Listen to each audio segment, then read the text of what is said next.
everyone, and welcome to another episode of Little Give. Wait until you meet our guest. Go ahead, introduce yourself. Tell us where you're from. Tell us what you're all about. Hey everybody, thanks for having me, Cindy. My name is Wayne Veldsman of journeytolegacy.org.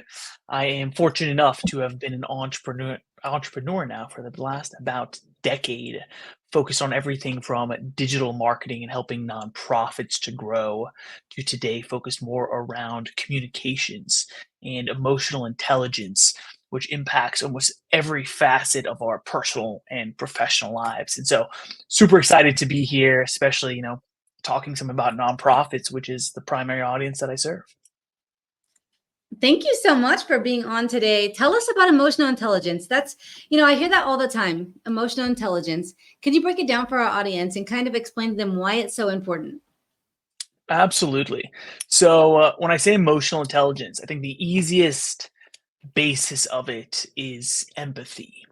And when I say it's empathy, it's overarching being able to feel what somebody else is feeling and then communicate effectively with them based on what they're going through, what they're experiencing, their thoughts, their emotions. And this is so important because if you try and communicate with somebody that, let's just say, they have the opposite perspective of you, you two are most likely going to clash. But if you can have emotional intelligence in understanding how they feel, having empathy for their side of an argument, or even just empathy for their emotions, right? Maybe they're sad or upset. You can approach your conversation differently, which is going to cause your relationship to become stronger. Thus, you'll be able to listen to each other better and thus find common ground and move forward with whatever your conversation is, whatever relationship you're trying to build. And so that's sort of that emotional intelligence piece. Like I said, empathy is really the basis of it. That all makes so much sense. So tell us, how did you get into this? Yeah, so it's been a long road. Actually, back starting in 2008, I was going to a specialty school for mass communications, which is like TV broadcast, radio, journalism, stuff like that. And after that, that's when I started in communications, which is really the get-go of where I started to learn about emotional intelligence because I was interviewing people and having to relate to people in other areas of life, essentially. And after that, I was fortunate enough to continue on to study public relations and branding and get into the marketing space. And that's actually when I started to work for myself and started to build a team and get into entrepreneurship. It's been in digital marketing. And funny enough, the entire time, even when I was running agencies, which I actually still do today, helping people to grow online through websites and email marketing and social media marketing, the entire time we're actually learning about how to communicate effectively with others, how to feel what they're feeling so that we can make sure that we're actually delivering a product correctly to them end of day, right? We're actually serving their specific needs. Because one person that says, they just want some basic help can mean something totally different than somebody else that says they just need some basic help. One person assumes that basic is 10 social media posts. Another person assumes that basic is just covering all the bases of a website and email and social media and text message marketing. And so that's really where it started, was a beginning in communications back in school, to running digital marketing agencies, to now having actually realized that the actual basis of all business communications, relationship building stems from this emotional intelligence piece. So it's been a long route, like I said, since about 2008, I believe. It's really where it all started. That's so interesting to me. Obviously, I'm a serialpreneur, and I never really realized that I'm doing all the things you just said in my everyday business.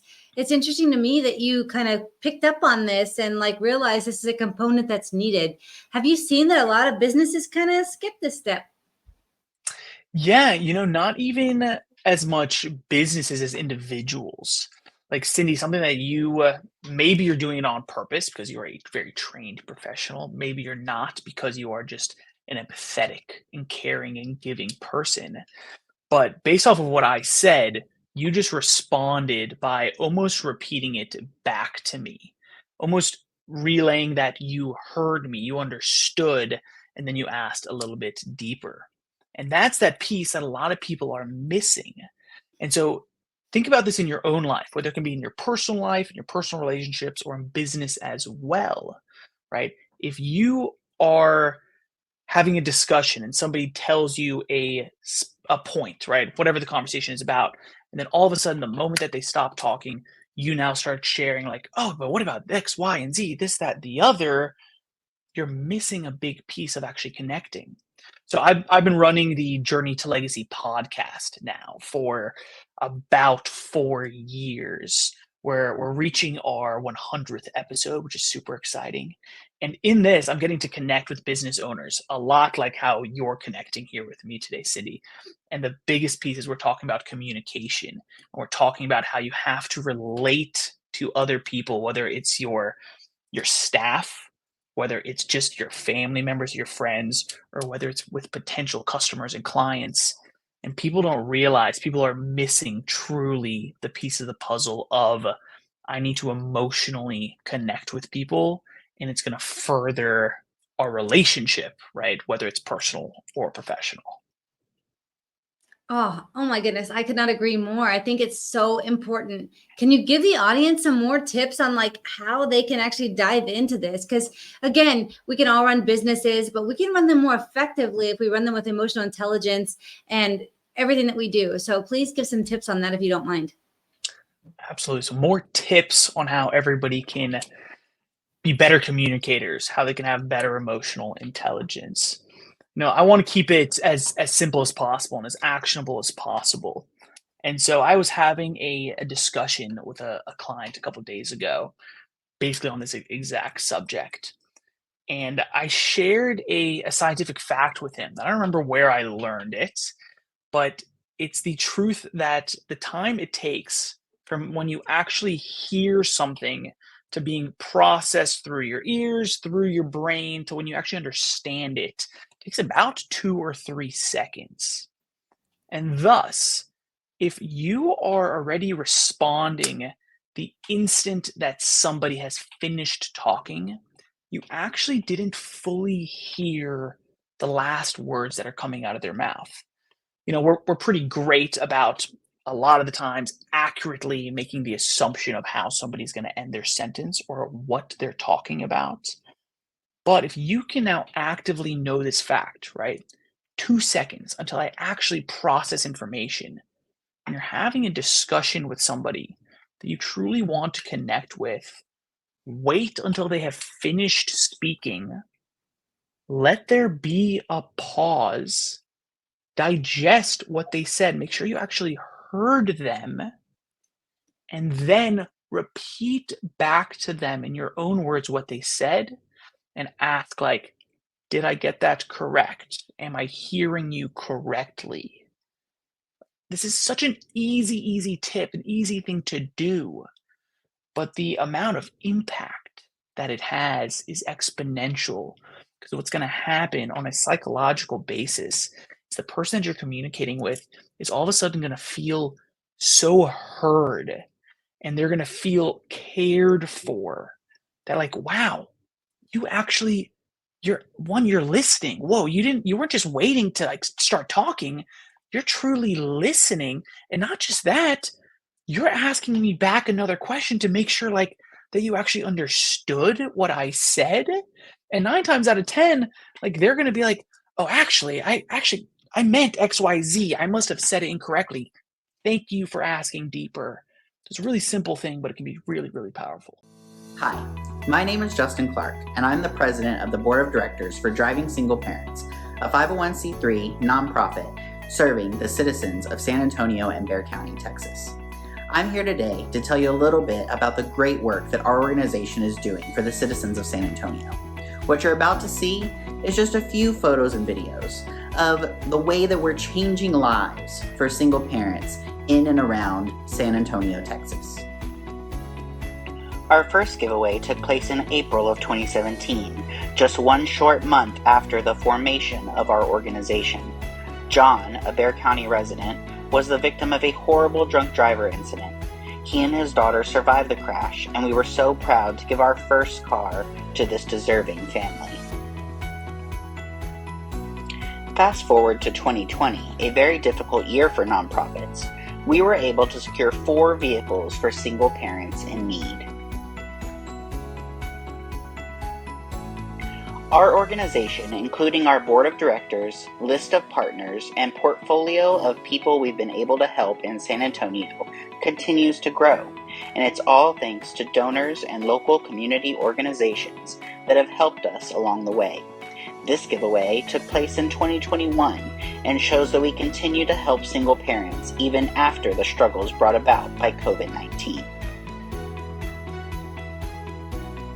Because of limited funds and the overwhelming need, we at Driving Single Parents are incredibly selective with the people we help. Some are victims of domestic violence. Others had a spouse pass away tragically or otherwise fell on hard times. These single parents show adversity in the face of challenge and aren't looking for a handout.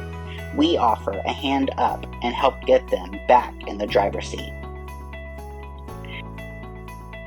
Many of the single parents we help go on to graduate college, get promotions, get married, mentor others, and some have even been so touched by the gift we gave them that they have decided to join our board of directors to pay it forward and ensure the continued growth of our organization. If you would like to help our organization continue to grow and continue to help single parents in need in San Antonio, Texas, and Bexar County, Texas, we would really appreciate your support. Please visit us online at www.drivingsingleparents.org. Thank you. Yeah, I think it's so smart because it happens all the time. I love how you talked about action, like action is so, so important. But in addition to that, oftentimes somebody waits till the end of their sentence to give the climax of what they're trying to say. And people interrupt all the time and stop listening about halfway through, assuming they already know what you're going to say. So I think it's just so smart to just, okay, let's wait till all the way till somebody's finished and completed their train of thought and then respond. So I love that. Thank you. My pleasure. My pleasure. Yeah. And the piece I'll add to that is a lot of people are concerned about feeling dumb or being perceived as dumb. And that stems from if they're like, oh, well, if they stop talking and I don't know what to say next, there's gonna be this awkward moment and I'm gonna feel dumb, or somebody's gonna think that I'm maybe not listening then. And that actually causes us to not listen because it's like we hear something and then we're thinking about, oh, okay, what can I say next? Oh, I can probably say X, Y, and Z. And while you're thinking about that, you're not listening, actually. You're not processing.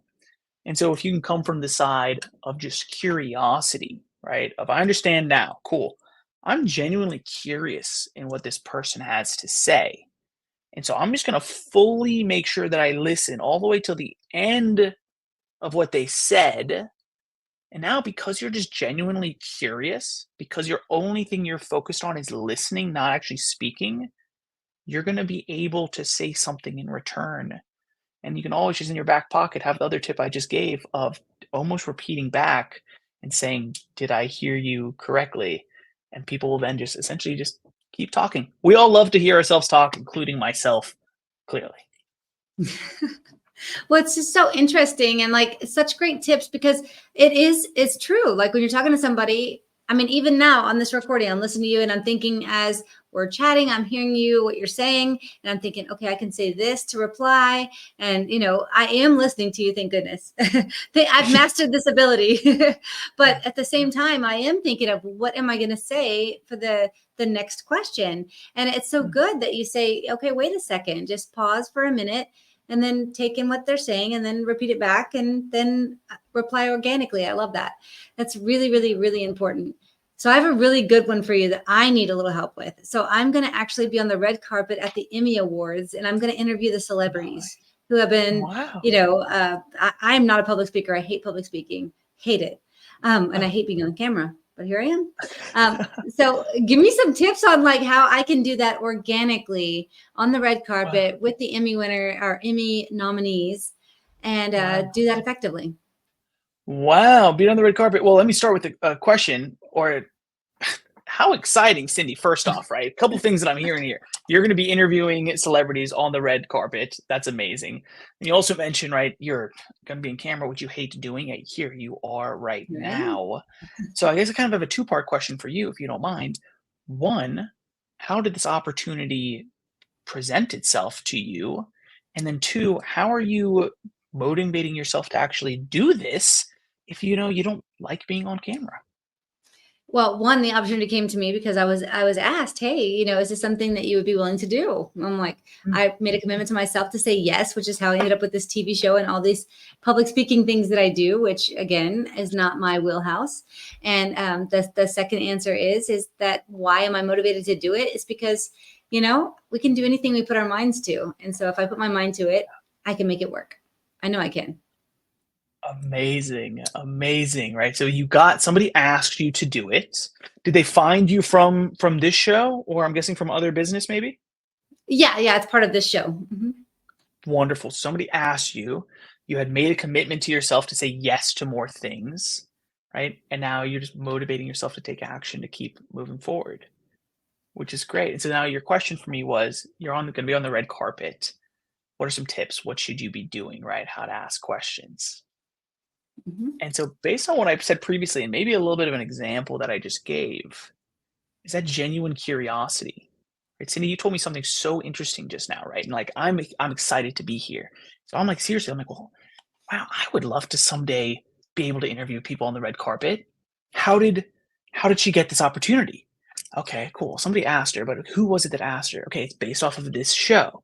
So now I just learned, because I'm genuinely curious and I want this for my future, if I work hard to have a show like this, that I'm consciously interviewing guests, I'm showing my expertise, and maybe I'll have the opportunity, somebody will ask me to do it in the future. And so what I would suggest for you while you're on the red carpet, whoever you're speaking with, right, almost like tune into this like little kid excitement inside of you, and I just ask these genuine questions. Like, how do you feel to be here today? Right? Or if it's like some maybe more well-known celebrity, it's like, you go to events like this all the time. Like, is it not even really that exciting for you anymore? Right? Like, how do you keep your excitement levels high when you're here? How do you keep your nerves low? These are things that I would be genuinely curious to learn about, right? And so that's sort of what I would recommend to you, right? Just by being curious, by being excited, like by wanting to learn, those questions are just going to naturally flow, right? I love that. And that's exactly, I judged the Miss United States of America pageant, and I did the same thing. Like, as I was walking into the interview section, I was like, what can I ask that nobody else is going to ask? Like when you think about Jennifer Aniston, Reese Witherspoon, Selena Gomez, like Will Smith, like they've been asked every single question there is. What could I ask that is like kind of like different than everybody else? And so, one of the things I asked the Miss United States of America pageant people was, tell me something cool about you that nobody else knows. And that really broke the ice. And so like you're saying, I love that, where maybe that's what I'll do. I'll just go and ask, hey, can you tell me why you're here? What keeps you excited? What keeps you motivated? Because no matter what, you and what you do and me and what I do, we don't always feel motivated every single day. There's times where we feel a little ebb and flow, and that's okay. But people might look at you online and say, oh my goodness, you have it all figured out. They might look at Jennifer Aniston and say, she's got it all figured out. She's been doing this forever. But we don't really know what those times that are off are. So I love asking those kind of questions. So I think that's a great tip. Nice. I appreciate it. Yeah. And like you said, right, we all feel that way, as far as like a little uneasy sometimes, or like, okay, how you said, right, you want to ask something nobody else is asking. Well, honestly, I would recommend to you personally and to everybody else, don't worry about being different, right? Almost be a little selfish and be like, worry about like, what do I actually want to learn? The chances are great that somebody else has the same question. I mean, that's the feedback that I consciously and constantly get on my show, is that people tell me that the questions that I'm asking is exactly what they were wondering in their minds as well. Right? It's simply because like I'm not like, oh, what's the correct question to ask? Or like, okay, well, other professional podcast interviews, like, what are they going to ask? No, I'm like, I have this amazing opportunity. I have this expert individual in front of me. I have Jennifer Aniston or Reese Witherspoon in front of me. What do I actually want to ask them? What do I want to learn? And chances are really good that somebody else is going to want to learn the same thing. That's exactly what I do on this show. On this show, I never plan anything. I love to just have organic conversations. Like, I had zero intention of asking you about this, but I figure you're really good with this emotional intelligent part. Like, why not give the audience a little run of how you work and some good advice that you might have. Sure. Let's talk more about your branding and tell us about your business, how you came to start it. Yeah, I appreciate it. So one thing, if I don't mind, so you're asking, tell us some more about the brand, about Journey to Legacy, how I came to start it, right? Yes. Is that more like you want like actionable, like how I did it, or more like the concept around like where it came from? Tell us how you got started in general. I mean, obviously, like, you came this amazing thing and you're doing wonderful things to help others. I want to hear more about how you started to build that process. I mean, at one point in your life, you're just, you're somebody who didn't have this business and you eventually kind of, ran the wheels to get to where you're at now. I want to hear more about that. Sure. So it's pretty interesting, actually. I'll give two big points, actually, is where I got to today. To run Journey to Legacy, to be focused on emotional intelligence, be helping people and a lot of nonprofits, actually. And so a big part of who I am is personal development, is self-improvement. I'm a huge reader, avid podcast listener, watch tons of educational videos on YouTube. And then when I say I'm a reader also, it's all nonfiction, truth, business books, personal development books, right? And so, nice, we got this my website up on the screen. I'm focused around helping people to transform themselves professionally and personally as well, right? Really to build that foundation, and that's where emotional intelligence comes in. And this started when I was back in college. I went through a really intense accident, actually. One summer, sort of hanging out, not paying a lot of attention, long story short, and I ended up falling off of a roof and had a really close near-death experience. I was airlifted by helicopter, broke 17 bones, woke up with tubes down my throat, tubes down my nose, neck brace, back brace. And when I woke up, the first question that I heard and the first thought in my mind is, am I paralyzed? Them asking me, hey, can you wiggle your toes?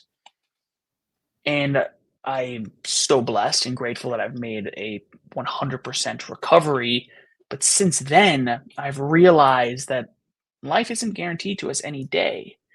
And so that made me actively want to pursue change and getting better consciously. And that's where a lot of like the personal development side from me came. Right? Back in college, I was fortunate. It sort of happened to me early. Fortunate I'm still here today. And then fast forward a few years, just out of college, I'm actually in my first ever marketing job. Really exciting, working for this startup that's like just getting off the ground. They had just gotten a ton of funding. 1 month into the job, I, on a Monday morning, get pulled into HR's office and totally blindsided. They say, Wayne, you haven't done anything wrong, but what we think this job is going to turn into the future, we probably shouldn't have hired you in the first place. And so they actively told me, although you're not doing anything wrong, we're going to have to let you go. So when that clicked in my mind that, wow, literally, when someone can tell you we're firing you because you did nothing wrong, because what maybe the future holds, it made me decide and realize and learn that I should try and take some control of my own life. And that's sort of where the professional and entrepreneurship side of me came. And so we started there. I started learning digital marketing, actually. I went to school for public relations and communication. I started taking online courses for digital marketing, watching tons of videos, blogging, just reaching out, trying to obtain clients. I had a great business partner at the time. And for a lot of my entrepreneurship career, it's been in the digital marketing space. And how I switched to working with nonprofits is that it was one day where I realized that I wanted to make a bigger difference, actually. was I didn't want to just help businesses to just line their pockets further and yeah, maybe hire some more employees, which, creates jobs and that's definitely helping. But I want to make a bigger difference. And so I pivoted to specifically helping the nonprofit space, still in that digital marketing efforts with web development and email marketing and all that kind of stuff, right? Helping to grow awareness and actually get more donations online as well. And then while I was in that space, and I'm still actively helping nonprofits on to build and to grow online, we decided to boil it down to, what truly is the underlying issue here. And it all relates back to my start in communications, right? And so at the same time, while we're helping nonprofits to grow, um, I've really started focusing really, really heavily on the emotional intelligence piece of the puzzle, the communication piece of the puzzle, because that affects every avenue of both your personal and professional life. And that's sort of where Journey to Legacy was formed. It actually started in the very beginning because I just wanted to record my journey to journey, and then it just happened that it's been nice that I can actually help others on their journey to eventually making a really long-lasting impact on this world. Hi, my name is Andrew Fraley, and I believe that sometimes we all need a little bit of help. If you're in the San Antonio community and you need some legal help, call me at 210-725-4658. Yeah, I couldn't agree more. Emotional intelligence is so important. And you're right. It touches everything, whether it's parenting, even your everyday life, your job, everything. It touches everything. Entrepreneurship, business owner, manager, every single part. If we could teach everybody emotional intelligence, that would be such a win. That would be such a win. And then the fact that you turn this into the nonprofit sector, talk to us a bit about that and how that journey kind of happened, where all of a sudden you kind of switched to you're doing both now. Yeah. So, everybody, or not everybody, but a lot of people in marketing, right? So you're asking a little bit around how did I make the switch to the nonprofit sector, and then how am I doing both as in running almost two businesses? Am I hearing you correctly, Cindy? Yeah. Mm-hmm. Okay, wonderful. So I made the switch pretty easily because people talk a lot about in business that you need to have a niche. And so when you say a niche, it can be either a very niched down audience or very niched down service. And throughout my career, I've learned that to grow pretty quickly, ideally you have both of those things. Niche down, very heavy on an audience and very heavy on a service. My first marketing agency, we grew so fast because we were specifically doing websites and social media advertising for the home service contractor industry, builders, landscapers, painters, stuff like that, right? So we were very niche down. And so when I realized that I felt like I wasn't really making a big difference, I decided to make a simple pivot and follow those principles of being niche down. So it was tough to walk away, and me and my business partner had a bad breakup, unfortunately, but we got to keep moving forward in our life. And so I was fortunate that I got connected off the bat with another consultant that was helping nonprofits to grow. So I started to learn about that space. And once I was starting to help her and I learned more about how amazing nonprofits are, and actually that they're not, just all doing free work, that a lot of them have huge budgets behind them, that this is actually something that I can grow a business while helping nonprofits, right? I can actually be paid to do this. It felt a lot better to be making a bigger impact. And so I decided to shift, still have a very focused service that I'm providing, and then focus in on the small audience niche of nonprofits. And so it was a nice transition that I was, still in the same overarching business model, but just to a different audience that felt a lot clearer and better for me. And then the second shift, which is a little tougher one, and it's why I'm still running actively the digital marketing agency, but the shift to actually Journey to Legacy, helping people with more intense communication, the emotional intelligence piece, right? Which a lot of our programs boil down to leadership development as well. The shift it's happening slower, to be perfectly honest with you. Where honestly, in the first true year of pushing programs through Journey to Legacy, I've had business and life coaching clients for many years, but it's never been actively being pushed. And so that shift is it's a little bit harder simply because of questions that everybody has of, am I ready to do this, right? Is this a valuable service that I'm providing that people will pay for? And the way that I'm doing, the way that I recommend to everybody is to just jump in and just start doing. Most of the time, it's start doing for free by just giving, by truly just helping. And then you're going to both get practice more on what you want to serve others, and people are going to actually see and feel how you could help them. And then they're going to be able to start to raise their hand and actually say, hey, I want to work with you actively. And thus you're going to grow your business bigger and bigger. And so that's exactly what we're busy doing over here. That's awesome. Yeah, like you said, just jump in. That really leads me to my next two questions that I ask all of my guests.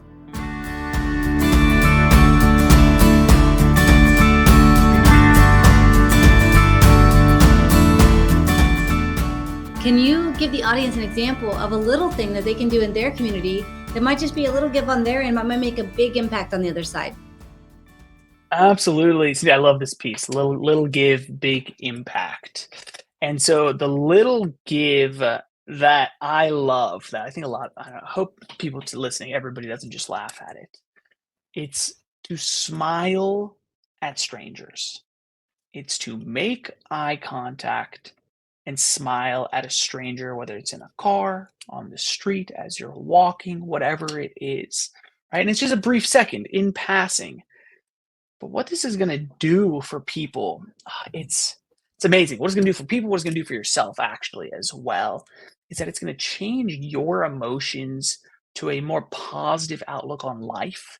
You're helping to change others' emotions to a more positive outlook on life as well. Today's day and age, in the Zoom digital world, we're all so alone and separated. And I think because of that, we start to feel that the world is distant, and like people don't want to communicate with each other. People aren't open to the outside world. And so by you just strangers in public, in your brain being nice to them, right? I see and I give them a smile.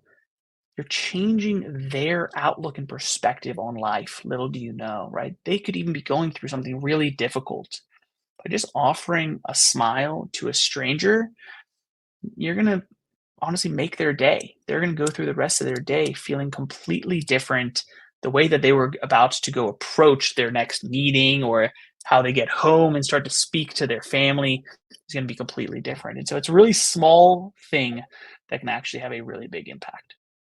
That's so true. Just smiling, just giving common courtesy to the person next to you. We often just pass by people without saying hello or making eye contact, and just like we're all in our own little world. So taking that small step of just acknowledging that there's another human near you, like it's such an easy thing for us to do. That's free, can really make a big impact. So I love that example.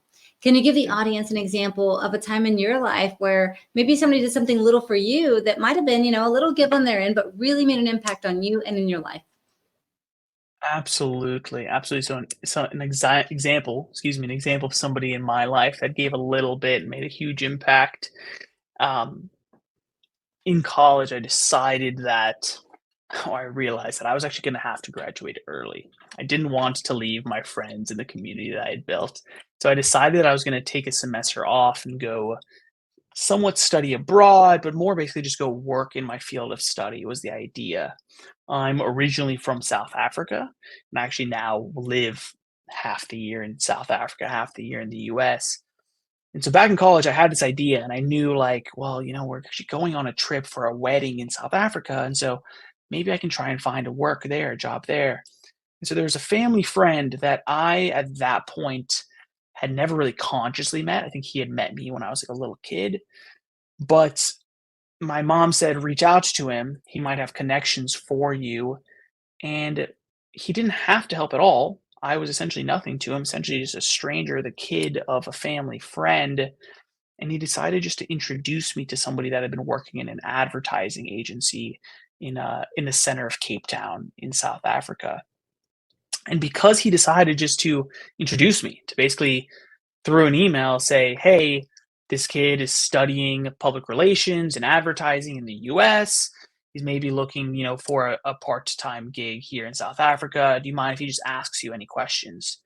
And by just opening a simple door, just being willing to make a introduction that no harm, no foul. Essentially, there was nothing that I could do to harm this other person. He just, out of the goodness of his heart, had this little give to me. It honestly changed the entire trajectory of my life. And unfortunately, he has since passed away. And so I don't think I ever properly thanked him or had him realize how big of an impact he made. But it was at that moment that I actually shifted to go more towards marketing, more towards advertising. That gig got me future jobs. And not only that, it allowed me to, one, stay in college longer, which was great for me then, but it allowed me to explore a new city and understand more cultures. And now that's actually the city that I live in. Like I said, about part-time, about half of the year I'm in Cape Town, South Africa, and half of the year I'm here in the US.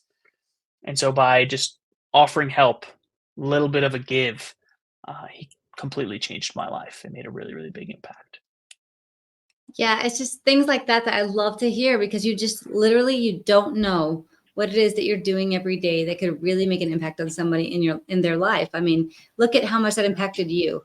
And I want the audience to really sink that in, that, you may not get a big grand gesture in the moment of like, oh my goodness, you changed my life.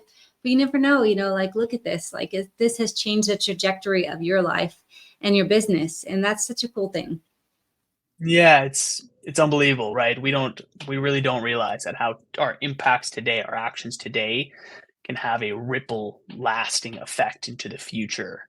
It's another piece of the pillars of the Journey to Legacy brand. And we have a community that I would love for people to come join. If you just check out journeytolegacy.org, you'll see it on there.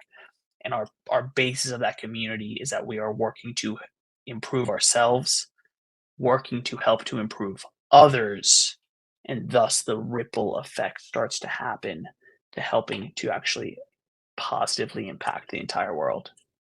I could not love that more. What about nonprofits? Do you have any nonprofits that you're excited about that you'd like to feature today? Absolutely. Absolutely. The nonprofit that I'm probably the most excited about now is called BizWorld. BizWorld.org, B-I-Z world.org. They're a nonprofit that's actually focused on youth entrepreneurship. And when I say youth, actually their programs start as early as like third grade, I believe, and goes up until right at like the start of college, essentially. And they are, like I said, teaching entrepreneurship inside of schools and then outside of school programs as well. What's so amazing is that they lead with business and entrepreneurship, but the biggest impact they're making, I think a big reason why I love them so much, is that they're helping to develop these sort of soft skills. A lot of what I'm doing with Journey to Legacy around teaching kids how to effectively communicate, how to become leaders, how cooperation, how to work with others, as in a business, right? You all have to work together to grow towards a common goal. And so bizworld.org is really, really amazing. Everybody go check them out. Like I said, through business, through entrepreneurship, they're changing kids' lives, and they're making a huge, huge, huge impact down the line as well. It's going to last with these kids for their entire lives. Beautiful nonprofit. I haven't heard of that one yet. I love it whenever people come on and feature nonprofits I haven't heard of before. Thank you so much for sharing that. Can you tell the audience where they can reach you and find out more about you and all you do if they want to get involved and maybe learn more, maybe seek out your services? Absolutely. I appreciate it, Cindy. The easiest place to find me, honestly, is at journeytolegacy.org. Right? It's journey and then legacy.org. There's contact forms and pages on there. Then also, I'm pretty fortunate that I have a unique name, a unique last name. And so if you Google me or put me into any social media, you'll find me. I'm extremely digital. And so if you have any questions, if I can aid you in any sort of way, please don't hesitate to reach out. I love that. Thank you so much for sharing. If anybody out there who's watching this episode saw that nonprofit and thought, hey, that's interesting, go take a look at the website, learn more. If you're passionate about it, go donate. $1 or $5 can really make a huge impact multiplied by the many people we have watching this episode today.